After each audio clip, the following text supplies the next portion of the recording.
En la clase pasada recuerden que vimos sumas y restas de matrices.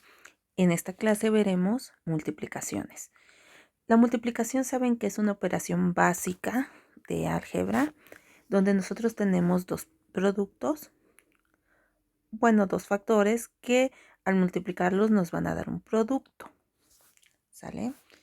Pero recuerden que cuando hacíamos sumas y restas, las matrices debían ser de la misma o de igual dimensión o tamaño.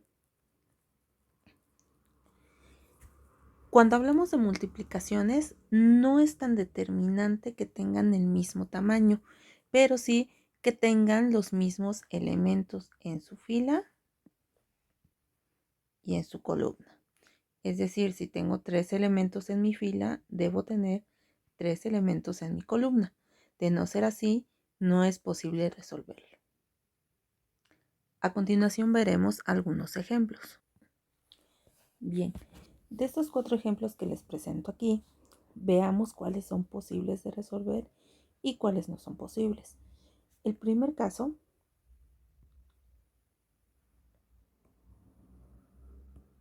es este. Nosotros podemos multiplicar la matriz D por la matriz E. Observemos las filas y las columnas de cada una. Las filas de D tienen 2 elementos y las las columnas de C tienen 2 elementos. Siguiendo nuestra prescripción anterior, sabemos que este sí es posible de resolver. Bueno, entonces, la multiplicación de E por D es posible. ¿Cuántos elementos tenemos en la fila D? 3. ¿Cuántos tenemos en las columnas de D? 2. Eso significa que esta no es posible resolverla.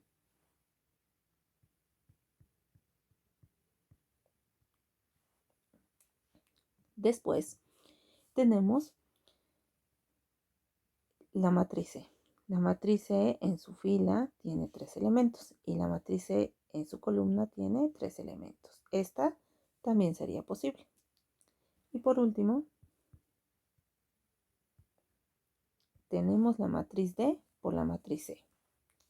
La matriz D en sus filas tiene 2 elementos y la matriz C tiene 2 elementos. Como ven, dependiendo los elementos de las filas y las columnas, deben de tener exactamente los mismos. De no ser así, no es posible resolverlos.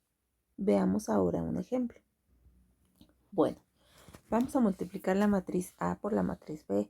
Recuerden que lo primero que tenemos que hacer en este caso es revisar 3 elementos de nuestra fila y 3 elementos de nuestra columna. Sí es posible resolverlo. Bien, empezaremos multiplicando el primer elemento de la fila por el primer elemento de la columna. 3 por 5, en este caso serían 15. Después el segundo elemento, que es 1 por 1, 1. El tercer elemento, que es 2 por 4, lo cual nos daría 8. Una vez que hemos realizado esto, vamos a multiplicar esta misma esta misma fila, pero ahora por la segunda columna. 3 por 2 nos daría 6. 1 por menos 2, menos 2. Y 2 por 1, pues 2. Eso lo hemos hecho solamente de la primera fila por todas las columnas.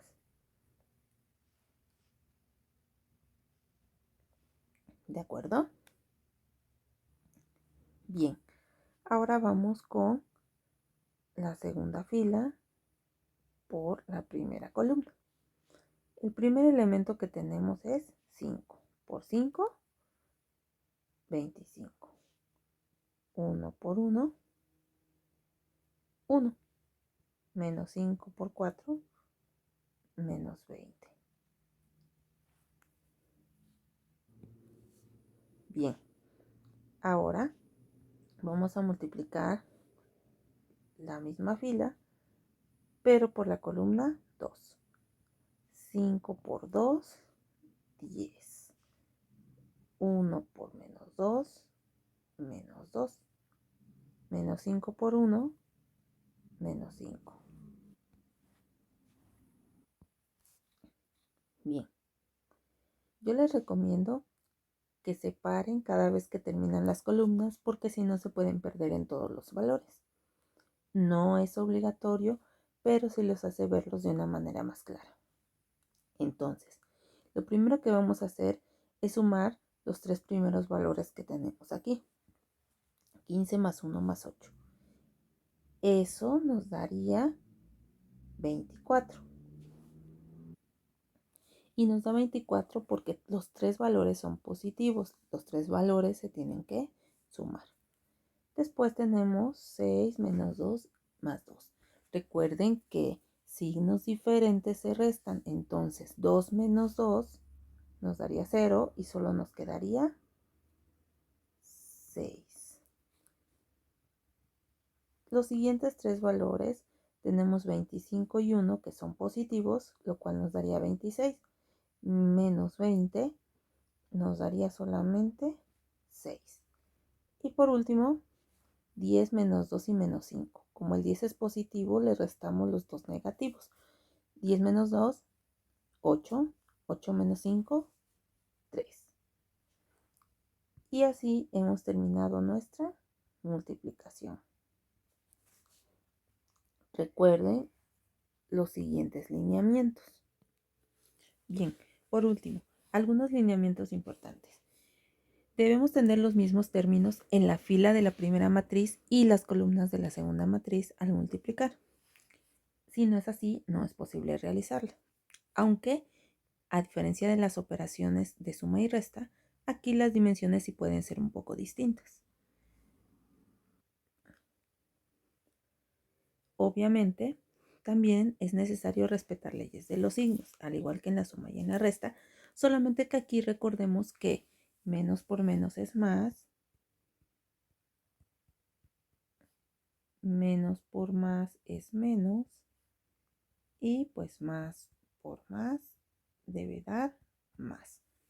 Después de hacer la multiplicación, cuando agrupemos los términos, debemos respetar los signos. Iguales se suman, diferentes se restan.